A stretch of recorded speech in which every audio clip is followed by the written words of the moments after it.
నమస్కారం, రుద్రా న్యూస్ కు స్వాగతం. ఎడతెరిపి లేకుండా కురుస్తున్న భారీ వర్షాలకు కరీంనగర్ జిల్లా చిగురుమామిడి మండల వ్యాప్తంగా వాగులు వంకలు పొంగి పొర్లుతున్నాయి. మండల కేంద్రంలోని సుందరగిరి పురాతన దేవాలయం శ్రీ వెంకటేశ్వర స్వామి ఆలయంలోకి భారీగా వరద నీరు చేరింది. గత రాత్రి నుండి ఎడతెరిపి లేకుండా కురుస్తున్న వర్షానికి స్వామివారి దేవాలయంలోకి వరద నీరు వెళ్లి స్వామివారి దర్శనానికి వచ్చే భక్తులకు తీవ్ర ఇబ్బంది, అంతరాయం ఏర్పడింది. అలాగే ఇందుర్తి ఒగ్లాపూర్ మధ్యన ఎల్లమ్మ వాగు ఉధృతంగా ప్రవహించడంతో రాకపోకలు నిలిచిపోయాయి.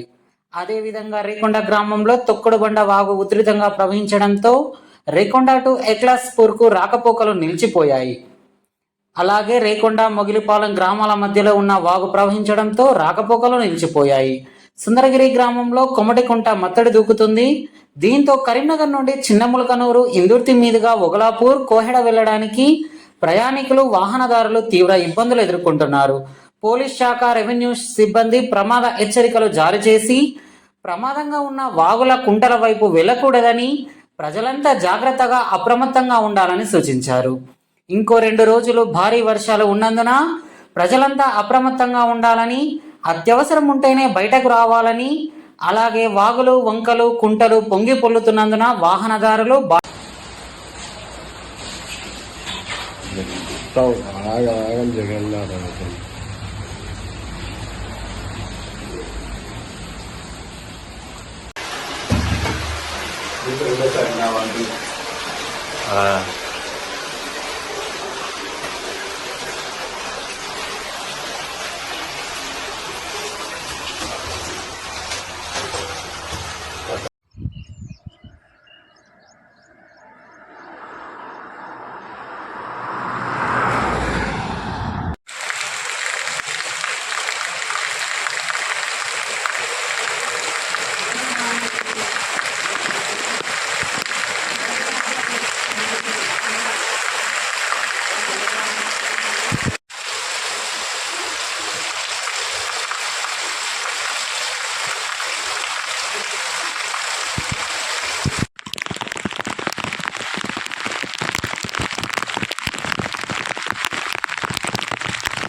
Orang